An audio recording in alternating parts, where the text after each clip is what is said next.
The coronavirus pandemic, impacting our lives in more ways than one. Dozens of Kansans dead, hundreds sick. I'm sorry. I'm just like out here by myself.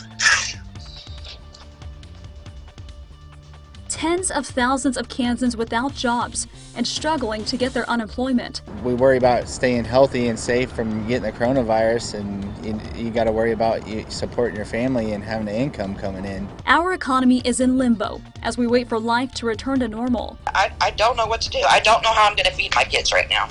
I don't. Neighbors helping neighbors as we work together to get through this crisis. A lot of people were posting, they were worried that their kids weren't going to eat, and I had to do something. I can't let kids go hungry when there's something I can do about it. Tonight, an exclusive town hall meeting. The governor, a U.S. senator, and a local health doctor providing the answers to your questions. And they've been pouring in. I'm concerned about our economic outlook and when we're going to be able to get people back to work. I just wonder if there's anything that the local businesses here in the state of Kansas are being assisted with. KSNT News presents Coronavirus in Kansas, a town hall discussion. And good evening, and thank you for watching KSNT News. I'm Brooke Lettington. We're standing by live with our three guests who are helping lead the fight against coronavirus here in Kansas. Governor Laura Kelly, Senator Jerry Moran, and Shawnee County Health Officer Dr. Gianfranco Pezzino. But first, let's take a look at the top headlines right now in Kansas. The governor has extended the statewide stay-at-home order another 2 weeks. It's now slated to end on May 3rd. Stormont Vail Hospital in Topeka is one of 26 cluster zones the state is monitoring after 14 employees tested positive for coronavirus. The state of Kansas is seeing one of the lowest death rates for coronavirus in the country, according to the state's top doctor. And the state's health department says 76 Kansans have now died from the virus, and nearly 1,500 Kansans have tested positive for coronavirus. Now next, we want to introduce you to some of the Kansans impacted by the virus. KSNT News reporter Hannah Brandt joins us live now with their stories. Hannah? Well, Brooke, since the outbreak started, our team has talked to so many people impacted by the coronavirus. Some have been infected by it themselves, while others have been hit by its far-reaching impacts on our community. By now, the symptoms sound familiar to us all. The fatigue and lack of concentration and the pressure in the chest and the pain throughout the chest. But these Kansans lived them. Loss of appetite, just like fatigued and tired. Again, I had a horrible headache for like 3 days straight. And dealt with all of the pain that comes with the virus, both physical and emotional. I didn't really think like I'm the only one who got sick out of everybody who was on the trip. So it kind of like hit me. They're like, wow, like, why me? Pain that stretched to their loved ones. It's just heart-wrenching to not be there and hold his hand and,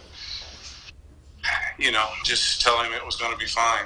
And the virus is bringing fear into communities like Burlington, where an outbreak at a nursing home infected dozens. They're a closed environment that unfortunately had an infected person that spread the virus. And killed others as healthcare workers fought to control it. Be vigilant, be proactive. This isn't something you can, after the fact, change what you're going to do. If we're proactive now and adhering to isolation and quarantining, we won't spread the virus. Others have been hit with job loss. The first thing that came to my mind were my babies. How are we supposed to accommodate for the kids? I cry every night not knowing what to do.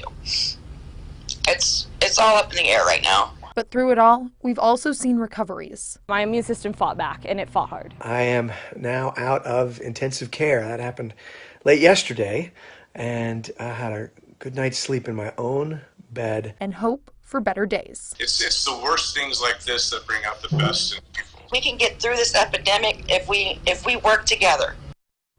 Of course, those recoveries are great news, but it's impossible to know just how and when this will all end. From the studio, I'm Hannah Brandt. Brooke, back to you. All right, thank you, Hannah. Now to your questions. We've heard from many of you in the last few days, and our very own political analyst, Dr. Bob Beatty, is moderating our hour-long town hall meeting tonight. Bob? Well, thanks so much, Brooke, and thanks to everybody joining us for this very special program. We want to get straight to our first guest, which is Governor Laura Kelly, the governor of Kansas. She's joining us live from the Capitol. Governor, we want to first give you a chance to address the people of Kansas. What message do you want to deliver to them tonight? Well, first, Bob, I want to thank the people of Kansas. I know how hard this has been. I know how many adjustments they've had to make to their lives, whether it's taking care of their kids and trying to homeschool them. Obviously, the unemployment issue is very severe in impacting a number of our families. And, you know, just not being able to gather, not being able to hold funerals or weddings, it's tough. And I want the Kansas people to know that I understand that and that I appreciate their willingness to work with us so that we can all get through this as safe and as healthy as possible. All right, we're going to head to our questions, and our first question is from Ike, and it's via video, and we'll go to that question now. There are a lot of different thoughts in the media right now about how long this virus will last and when it will subside. So my question to you, Governor Kelly, is what the most important factors are when determining when to lift this stay-at-home order.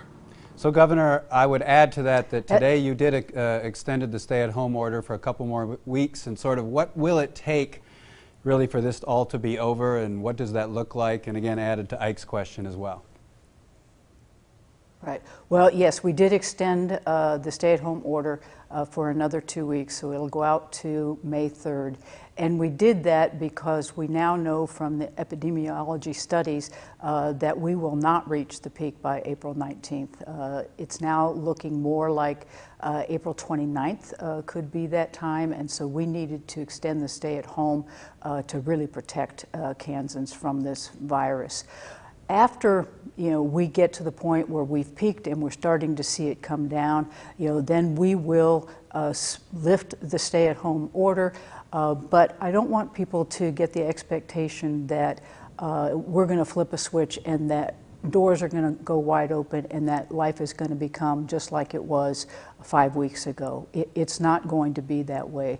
We're right now doing a very careful study along with other states. We're working particularly with Colorado and Missouri and the National Governors Association to bring together all of the best practices, the things we know we're going to need to do and put into place so that we can safely and securely and effectively reopen our economy and reopen our functions. All right, thanks. We've received numerous questions, Governor, about receiving unemployment and some frustrations with that. One viewer, Amanda, emailed us and said, one word, unemployment. And let's start from a question from KALE, who asked, how soon will Kansas be starting with the distribution of the additional federal unemployment money? Will there be a back payment for weeks we didn't receive the funds from the CARES Act? The CARES Act, we're still waiting for the federal government to get that money to us. So as soon as it gets here, we will start to disperse it to the folks around Kansas. The way that works is that everybody who's on unemployment will get that additional $600 check. And I believe that that was good for about a 3-month period, so that will continue into July. Let's hope we don't have to go that far. But that will be that. And yes, there will be retroactivity. I think we'll be able to back it up for 3 weeks so that we can go back from the time that somebody's unemployment actually began and start providing them the payments back to then and then going forward. Now, there have been some frustrations with getting through on the website or on the, through telephone. Is that being addressed by your administration? Day and night, we are addressing that issue. Yeah, we had 30 of probably the best tech minds in the state working on that overnight, all weekend, to try to figure out ways to patch up a very antiquated system that we were in the midst of modernizing when this hit, and we had to sort of stop the modernization of that and then patch together this old antiquated system that we've got and try to make it work. You know, even if we'd had a new system in place, it probably would have been overwhelmed too, just not to this degree. The response or the needs out there are just incredible. I think I said today we had 750,000 calls into the Department of Labor in one day. You know, we've got about 150 people now working on those calls. That's 5,000 calls per day per person working on it. So it is overwhelming. We know that, and we are doing absolutely everything that we can to get it working more smoothly, get it working more efficiently, and getting these checks out to people. Same goes for our website. You know, I just talked about the phones, but also on the website, we've got folks working on that so that it doesn't keep crashing. We need for it to work because that's actually the most efficient way to apply for the unemployment benefits. But yeah, we're working on it. We know it's a problem, and we are very sorry that folks are having to go through this. It's frustrating enough to be unemployed. It's frustrating enough to have the schools closed. They didn't need this added frustration, and we are doing everything we possibly can to fix the system. And we had received a follow-up question to KALE's question about unemployment. Chris asks, when will self-employed individuals be able to apply for unemployment? The site says they're waiting for federal guidance, but I was told that the guidance was given April 5th. Governor? Yeah, no, it's my understanding, Bob, that folks who are self-employed, you know, can apply. But the clincher is they have to apply for unemployment, actually be denied, and then they're eligible for unemployment. That was written into the federal when they changed the unemployment laws and allowed for self-employed and gig workers to be eligible for unemployment. Unfortunately, that was one of the things that got built into that. Nothing we can do about it. So people have to apply for unemployment, be denied, and then come back and get the unemployment that they're now eligible for. Okay, we're going to switch gears a little bit. Russell had a question about the eventual opening up of the state. Russell asks, what are the governor's thoughts on opening up small businesses first as part of a phased-in approach? Well, we're looking at all of that, and we will have a phased-in approach, and we'll be looking at it sort of industry by industry and what small businesses, what large businesses can be opened up and under what circumstances. You know, we'd be putting in place guidelines for, you know, let's just talk about a restaurant, for instance, that, you know, if they previously had an occupancy of 100, you know, we might have to say, okay, you can open back up, but occupancy can only be 50. So that you can provide the necessary social distancing and be able to do the hygiene kinds of things that will need to be done. So we're looking at all of those kinds of things. We will have those guidelines in place before we lift the stay-home order so that it's clear, very clear to our businesses and our other entities exactly what it is they need to do in order to be able to open safely and efficiently. Governor, you might be heartened to know we've had several questions regarding holding elections and democracy in Kansas during a pandemic. Emily asks you, she says, I've heard conflicting things about mail-in voting. With an election coming up, is this something you recommend? And as a follow-up to that, Connie asks if Kansas has an alternative plan in place if mail-in voting is needed. Governor? Well, I actually just met with the Secretary of State who sort of oversees the elections across the state just earlier this week, and he will be making a decision about mail-in ballots sometime after June 1st, which is actually the filing deadline. They don't even know who's going to be on the ballot yet. So I think Scott Schwab will be making those decisions. We're working with him. I don't think he's come to the conclusion yet that it will be all mail-in. He may come to that, but he is looking at alternative and options that could be put into place to make it as accessible to people as possible. I will tell Kansans, though, that anyone can apply for an absentee ballot, which essentially is a ballot that comes into your home. You can fill it out, and you can send it back in or take it into the election office. So those are available to every Kansan. So if they don't want to wait around to find out, they can request absentee ballots after a certain date and make sure that they're able to vote by mail, even if the decision is not made to make it all mail-in. I will say also that I just voted in the Democratic primary, which is scheduled for May 2nd, and they went all mail-in. So every registered Democrat in the state got a ballot in the mail, and we were able to return it that way. Whether we'll go like that statewide for the August primary or the November election, I don't know yet. We'll have to wait and see, and we will continue to discuss it with the Secretary of State.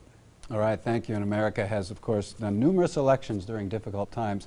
We received a number of questions from viewers about tests and PPE, or personal protective equipment. So the question is, does Kansas have enough COVID-19 tests?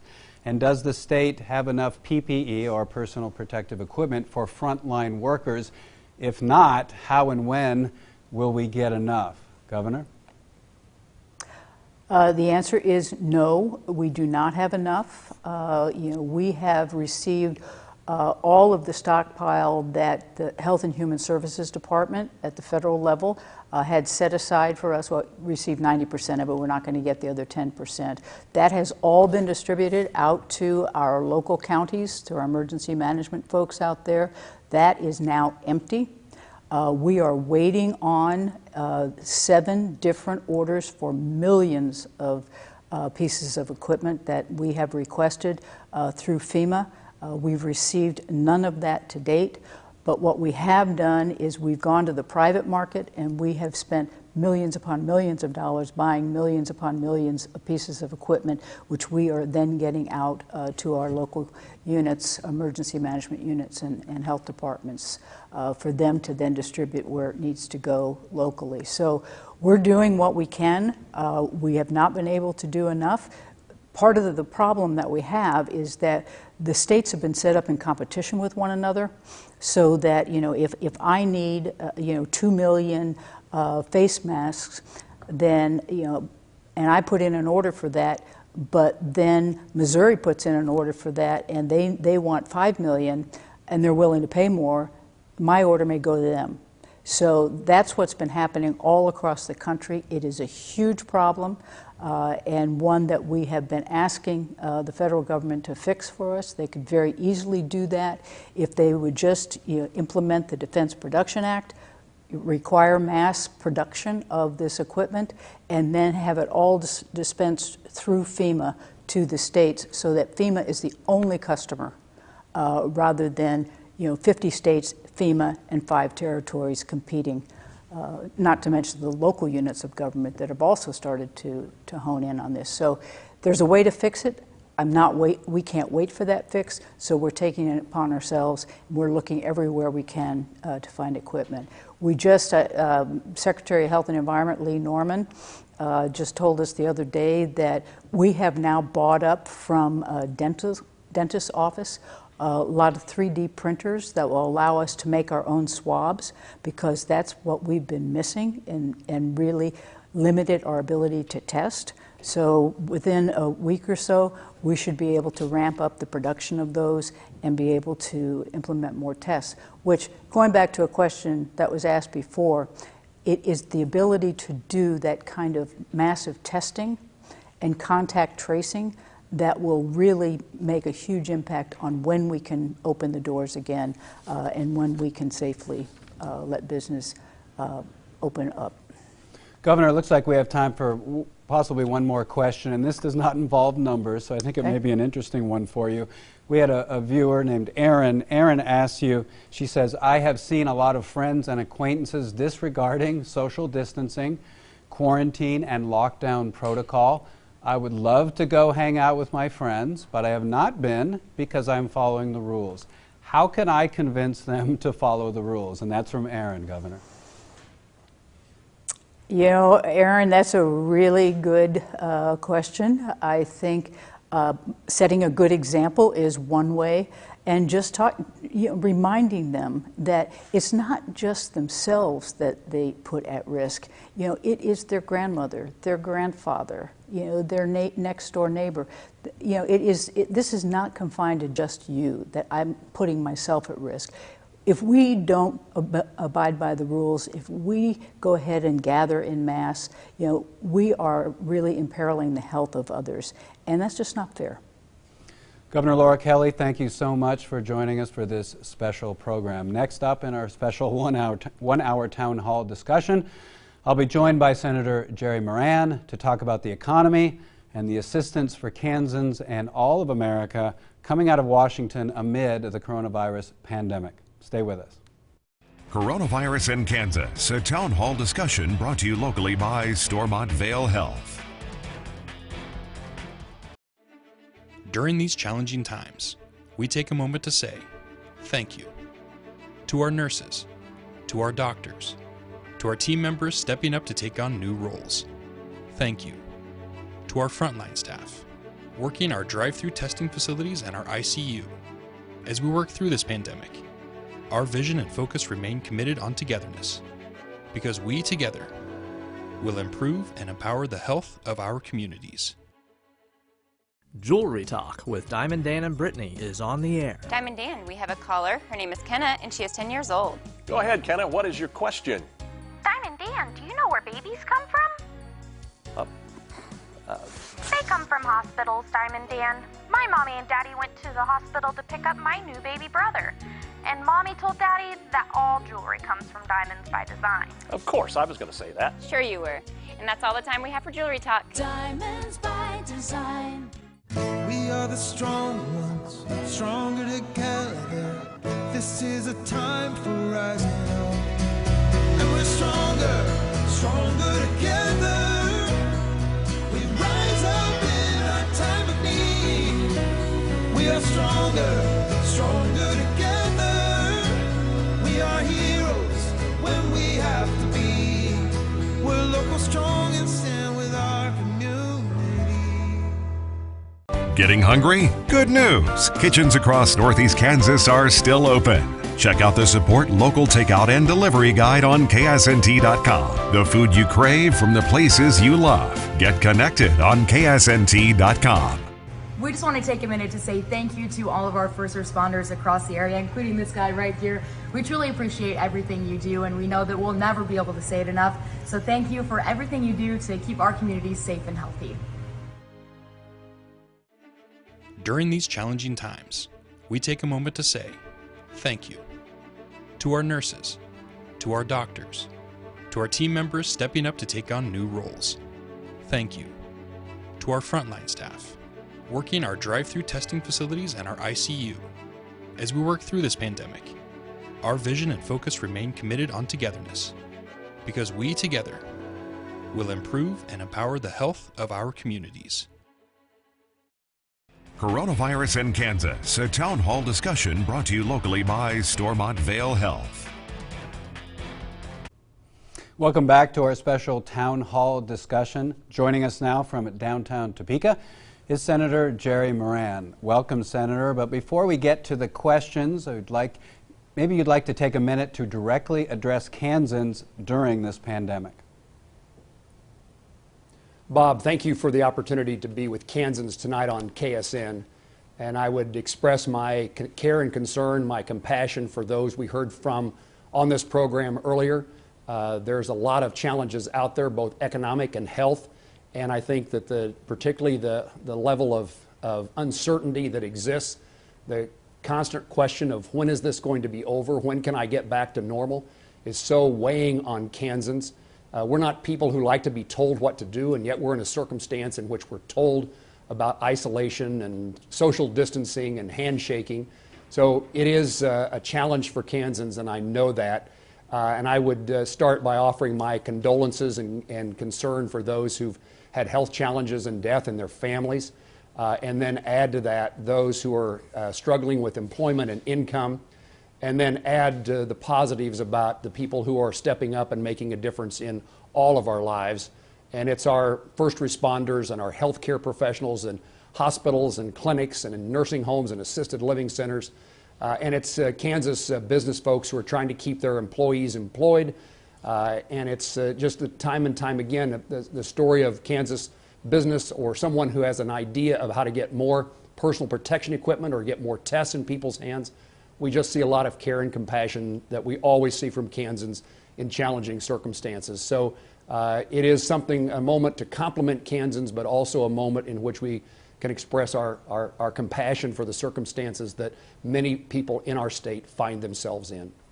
All right, thank you. We've got a lot of questions to go through. So we'll start with a question from a viewer about the economy and assistance. It's a video question, so let's listen to that question.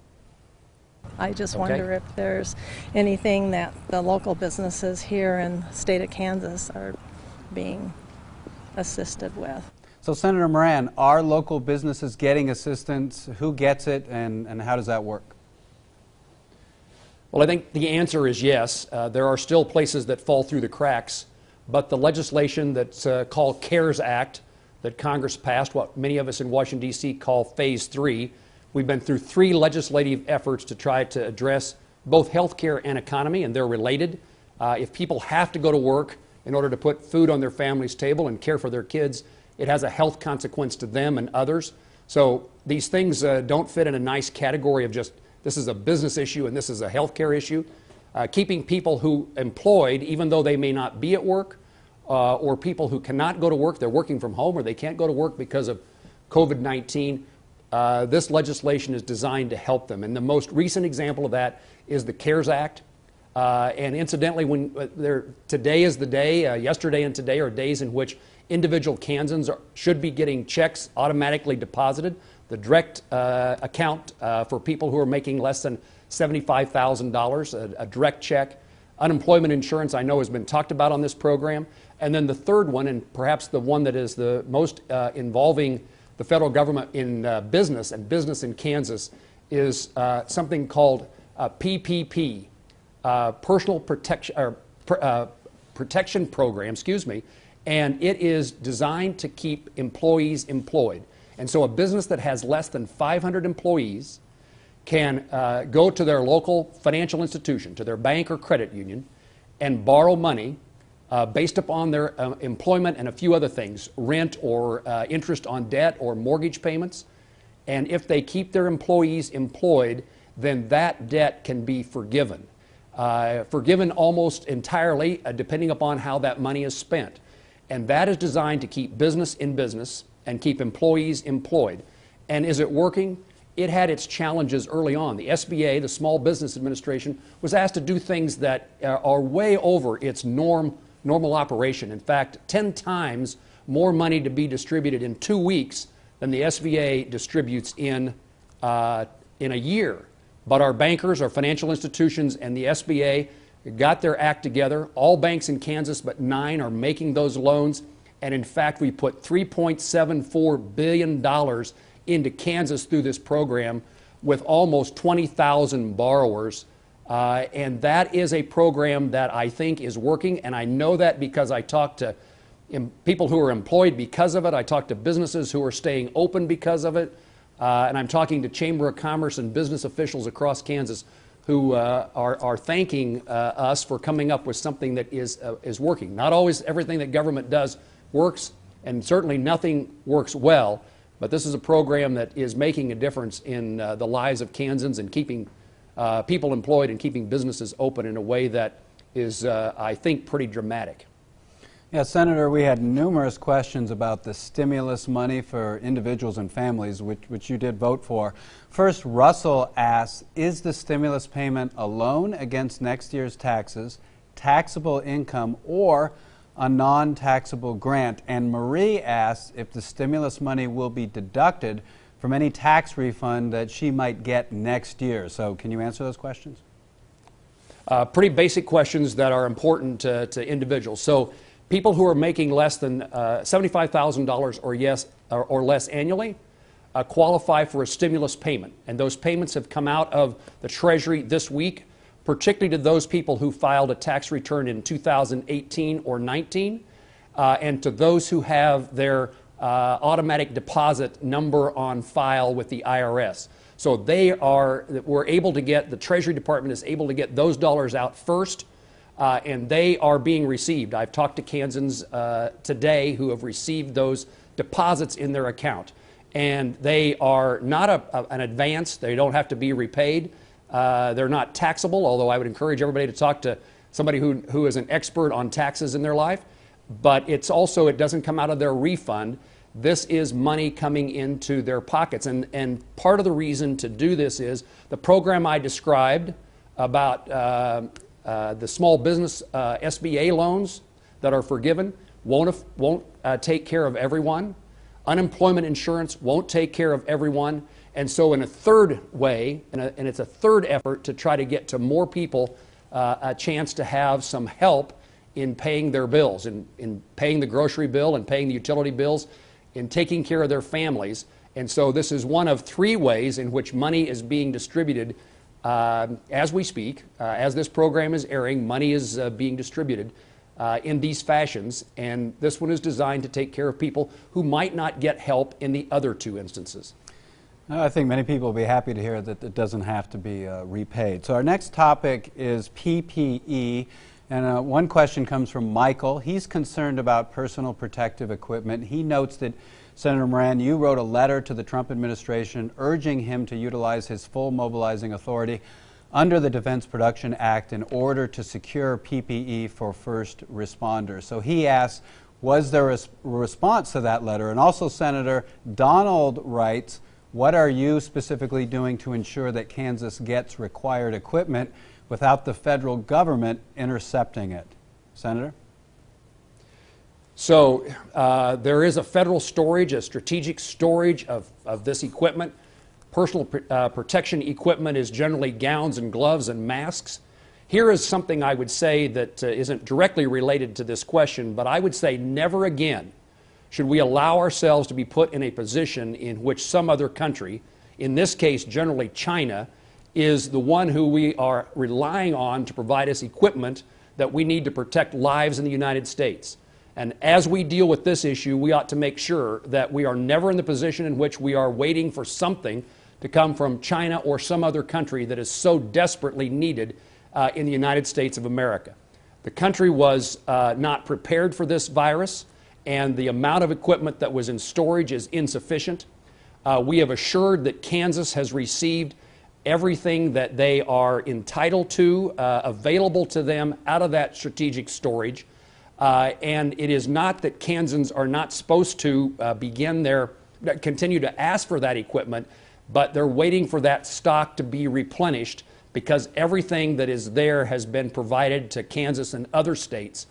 The requests generally come from our Adjutant General, our state emergency preparedness folks, and the Kansas Department of Health and Environment.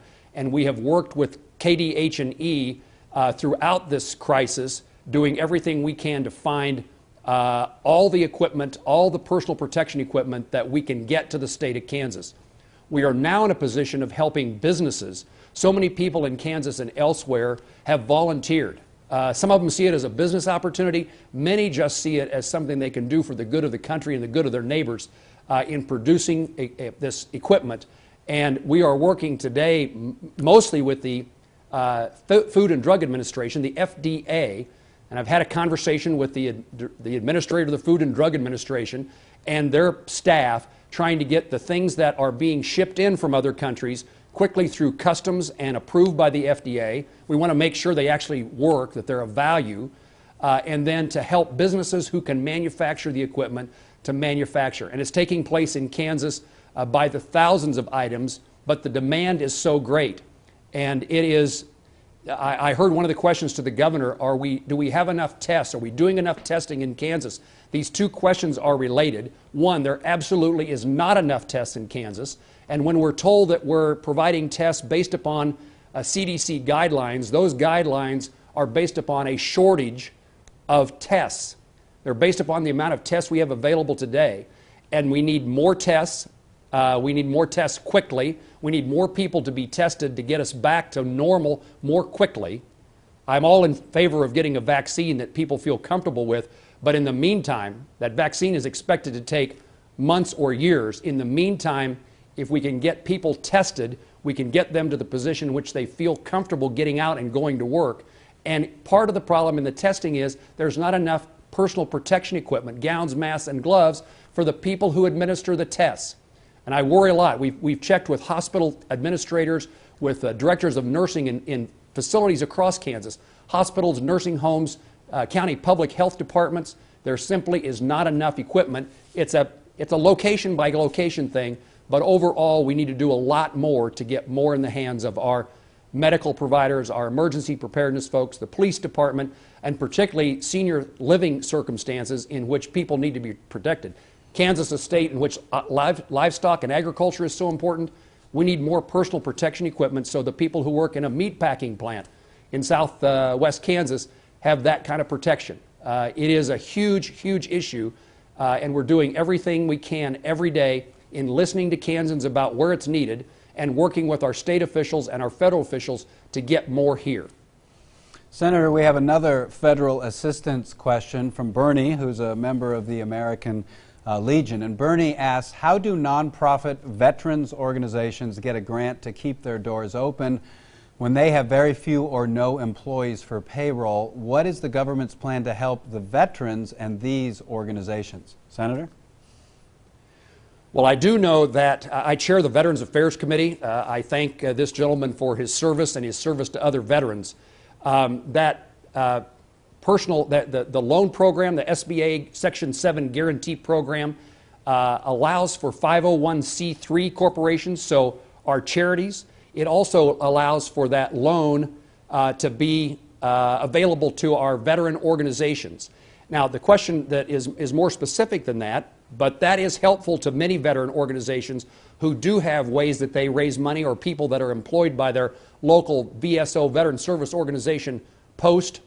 We are happy to help them in regard to this acquisition of this loan and guarantee. The challenge will be if they have no employment, they still may be able to get some benefits, but we're happy to help them determine whether that's possible. And I would suggest that the caller, the person who asked this question, reach out to me and my team, and we'll go to bat to see what else is there that might be even more important to them than the SBA loan.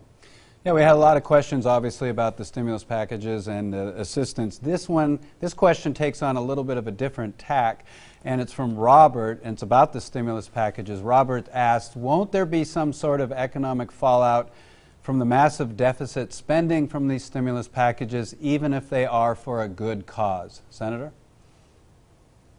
Robert, the answer is absolutely yes. You are right. You're right to be concerned about that. This is a package of legislation that I historically would have found it really difficult to vote for. I am supporting more spending, which is not my philosophical or practical or common sense approach to particularly the federal government. There is more spending. There's more involvement in government lives, by the government in our lives. Those are things that are very dangerous, and we have to be very cautious. And I would say that the challenge we face today is presented to people who, through no fault of their own, find themselves in a health and or economic circumstance that is challenging, and it seemed to me that this was important to support.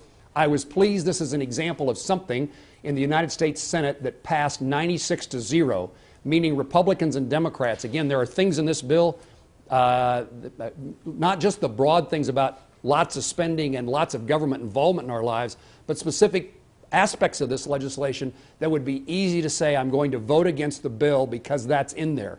But 96-0, Republicans and Democrats in the Senate decided this was something that was worthwhile to do to try to get America and Americans back on the right path and back to normal as quickly as possible. So my goal is to make sure the things that we are doing don't become a part of government generally into the future. These can't live on beyond the COVID-19 crisis, and we have to make sure that when we ramp up the size and scope of government, the spending, that we also then do the things that are necessary as the crisis dissipates, as it leaves us, to ramp it back down. Government is too big and too cumbersome and spends lots of money, and we can't use this as an excuse. You know, there was a politician who said, every crisis is an excuse to do more things. This may not, this is is required, more things were required, but we can't use it as an excuse to keep this level of spending and government involvement in our lives add on for perpetuity, forever. Well, you're right. We don't see too many 96-0 votes. We have time for one more quick question. We had a concern about the new National Bio and Agro Defense Facility being built in Manhattan, Kansas. The viewer worries about a virus getting loose in our state. He told us hoof and mouth disease could be devastating to the ranching industry in the area where he lives. So the question is, Senator, in the context of COVID-19, is NBAF still looking like a good idea? NBAF, I think, becomes even more important as we try to address these pandemic. You know, NBAF was created at a time after 9/11, in which a national commission determined our country was at risk for either intentional or accidental introduction of these pathogens into our food supply system. And NBAF and its scientists, its expertise is something our country needs to protect itself. And we have been, NBAF has been delayed in its final completion date over increasing the amount of security, the protection that surrounds NBAF to make sure there is no, that there is no significant risk to Kansans or to the livestock industry in our state. We need this kind of research. We need it to protect ourselves, and it's important that NBAF be built to do so. Senator Jerry Moran, thanks so much. Built in the right way, certainly, Bob. Thanks so much for joining us for this special program. Still ahead in our special one-hour town hall discussion, I'll be joined by Shawnee County Health Officer Dr. Gianfranco Pezzino to talk about local health concerns surrounding the virus and the possible transmission on food packaging. So stay with us. Coronavirus in Kansas, a town hall discussion brought to you locally by Stormont Vail Health. During these challenging times, we take a moment to say thank you to our nurses, to our doctors, to our team members stepping up to take on new roles. Thank you to our frontline staff, working our drive-through testing facilities and our ICU. As we work through this pandemic, our vision and focus remain committed on togetherness, because we together will improve and empower the health of our communities.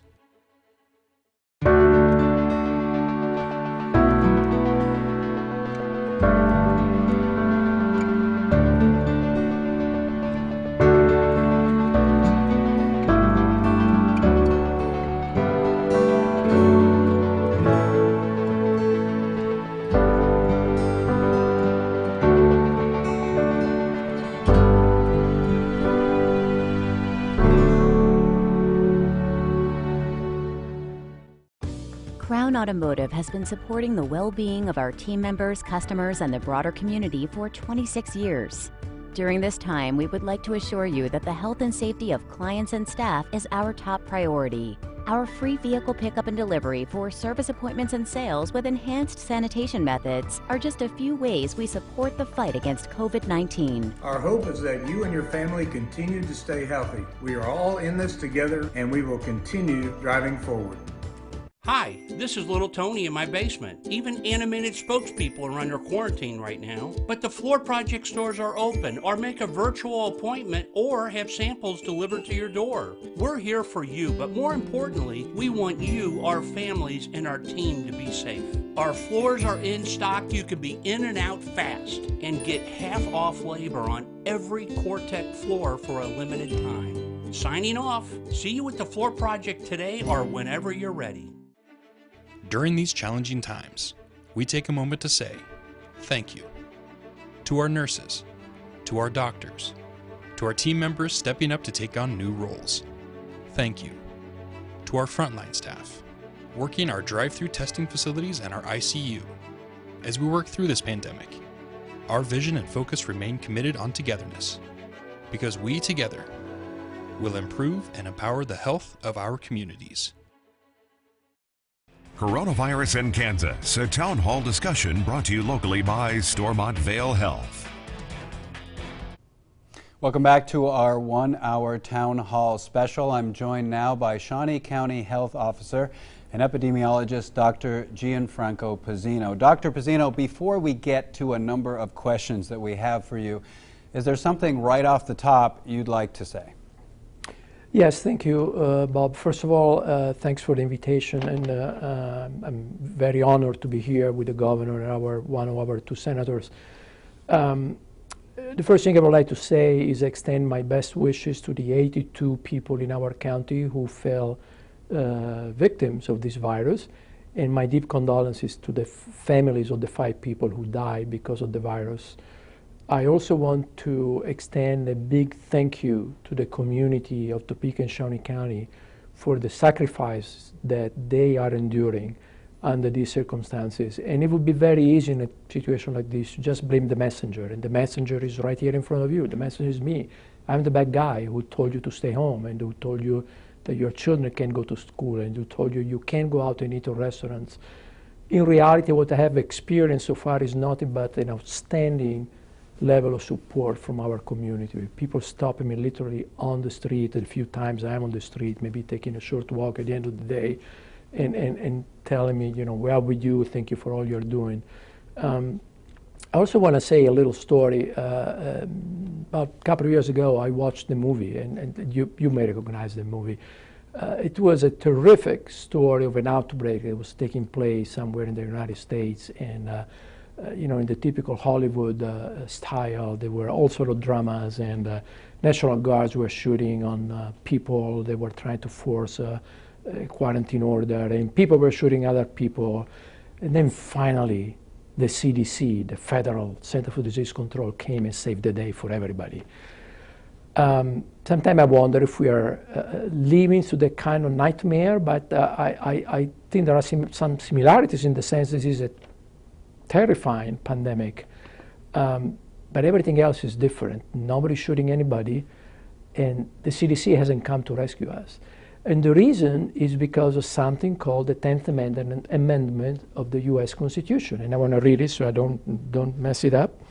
The powers not delegated to the United States by the Constitution, nor prohibited by it to the states, are reserved to the states respectively, or to the people.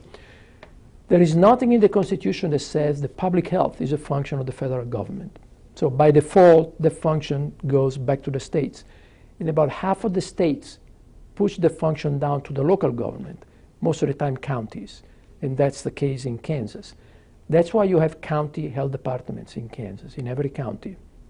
And so really the people that do the bulk of the trench work, if you will, the people who actually make those phone calls to everybody who has a positive test for coronavirus and try to reconnect them with their close contacts, and then call each and every one of those contacts and tell them you have to stay home and quarantine for 2 weeks.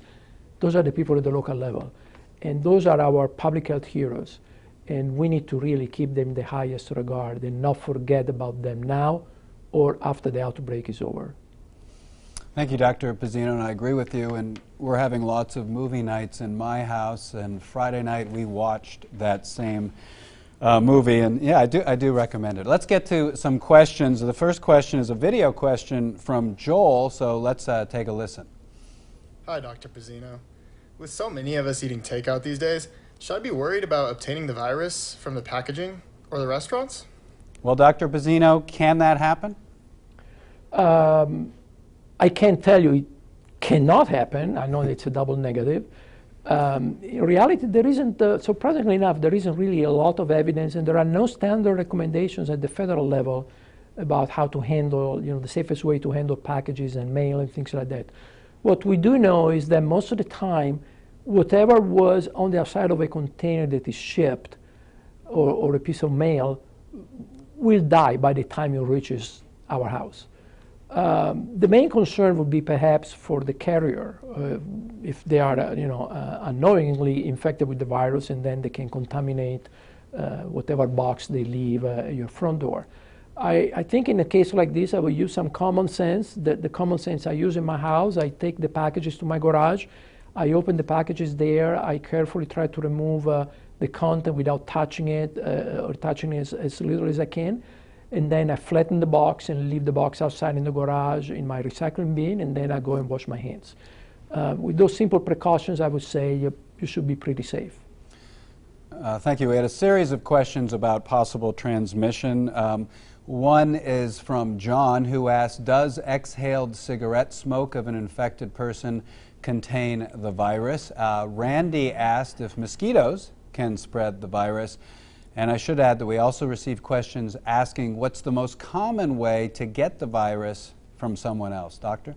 Let me start from the last one, because in part it addresses also the first two questions. The most common way to acquire the virus is by breathing. So that's a kind of direct contact with somebody's excretion, and you know, the little droplets that we all eject from our mouth and nose when we just talk, or even more when we cough and sneeze. So that's by far the most common way to acquire the virus. There are other ways. The second most common way is through indirect contact with a contaminated surface. Actually, contact with a contaminated surface that was contaminated by someone else who had the virus. That goes back to the question earlier about packages, for example. And we know that that is possible, and some surfaces are more prone to that contamination than others. There is really no evidence that mosquitoes are involved in this transmission. And there is also no evidence that I'm aware of that the virus can be in the exhaled smoke of a smoker. Now, you need to understand, though, that this is what we call a novel virus. What that means is a brand new virus for everybody. So we are just learning what we are learning in real time while we are, you know, the proverbial thing, you are building the plane while you're flying it. That's really what we are doing in a case like this. So I can't really tell you 100% that in the next 10 years, no one case transmitted by a mosquito will be found or through indirect secondhand smoking. But I can tell you by far and large, those are not the ways, the common ways that today people are getting sick from the virus. All right, doctor, we have a question from Marla. Marla asks, if you are asymptomatic, how long do you have to stay isolated? And how does the virus leave your body, or does it stay dormant? Also, are you then immune, or can it come back? Doctor? So once again, we are learning more and more every day through unfortunately, the experience of thousands of people becoming sick with the virus. The simple question is, if you have a confirmed test, laboratory test, and you are infected with the virus, most probably you will be asked to stay home for at least a couple of weeks and then meet certain criteria, being symptom-free and fever-free for a certain number of days. In practice, you will receive specific directions tailored to your own situation from the Shawnee County Health Department, in this case, for the local department where you live. If you live outside of Shawnee County, it will be the health department of the place where you live.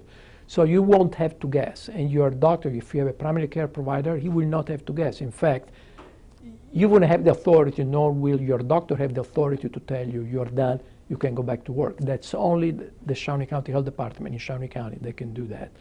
The other question of whether you have immunity and whether that is lasting, we believe that there is going to be at least some immunity for a certain period of time. There are some tests that can be done on the blood that are in the process of being approved and released as we speak, literally this week, that will show if people have antibodies against the virus. And those tests, once they are applied on a large scale at the population level, will tell us more about how strong that immunity is and how long it lasts. But for now, we work under the assumption that everybody who gets sick and recovers will have immunity for at least a foreseeable future. Dr. Pezzino, we had a large number of questions on the idea of opening everything up so everyone can become immune. Mark asks, how can we develop herd immunity if we continue to social distance from one another? And as a follow-up, a viewer had this question, which we'll listen to as it's a video. What I want to know is, how are we going to be protected? What's going to happen when everything opens back up? And can you please explain herd immunity to me, because I see that as being a real threat for seniors.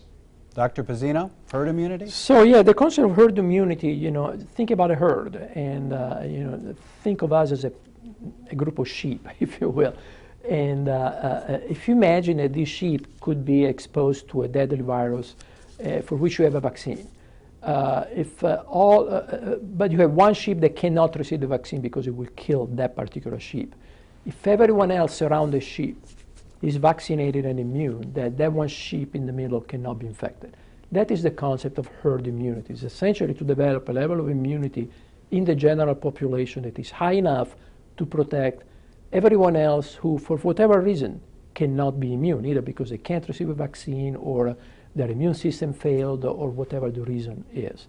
Now, certainly one way to reach herd immunity is to make everybody infected, and that's the way it used to work in the old days, in past pandemics when there was no other option. So it wasn't really by choice, it was by necessity.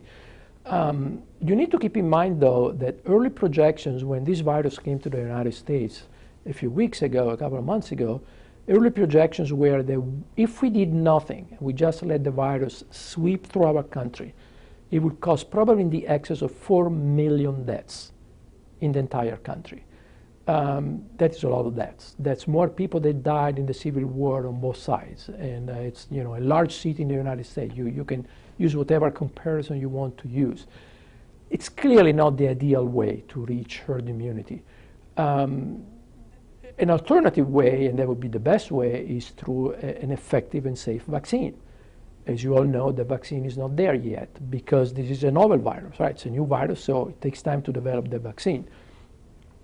There is a third way, that's the one in the middle, that's the one we are using throughout the country, which is that we want people to develop immunity, but we want that to happen in a way that's as safe as possible, and most of all, in a way that will not overwhelm our healthcare system and our public health system, so that when people get sick because they have been exposed and infected with the virus, they can count on the fact that if they need to be admitted in the hospital, there will be a bed there, and if they need to be transferred to the intensive care unit, there will be an ICU bed there, and if they need to be on a ventilator, there will be a ventilator there for them to wait. If everybody was infected at the same time, like let the virus sweep through the country, that would not happen. The system would be overwhelmed. Dr. Pezzino, we have about a minute and a half, and I think we have a question from Evelyn, and I think it links right in the last minute or so. Evelyn says, it seems our social distancing, safer at home, and other measures are working, but without a vaccine and better treatments, how do we start to open our businesses, schools, transportation, and get back to our social lives without increasing the spread of the virus again? Again, I apologize, we have about a minute. But that's Evelyn's question. I'll try to be brief. The way we do it is the way that the governor was describing. We don't just switch the switch on all at once. It will be a trickle through a faucet. It will not be a fire hose. We start removing some of the restrictive measures one at a time, and then we monitor the spread of the disease in the community. If everything is okay, then we remove another measure one at a time. This will happen soon. Bear with us. It will happen soon, I promise. We will not keep people at home one day longer than it is absolutely necessary. All right. Thank you so much, Dr. Pezzino, and thanks for joining us on this special program. And again, thanks to Governor Laura Kelly and Senator Jerry Moran, and again, Governor Pezzino for answering our viewer questions. And again, thank you for sending in your questions. We hope they've been of some help. And for KSNT News, I'm Bob Beatty. Thanks for watching.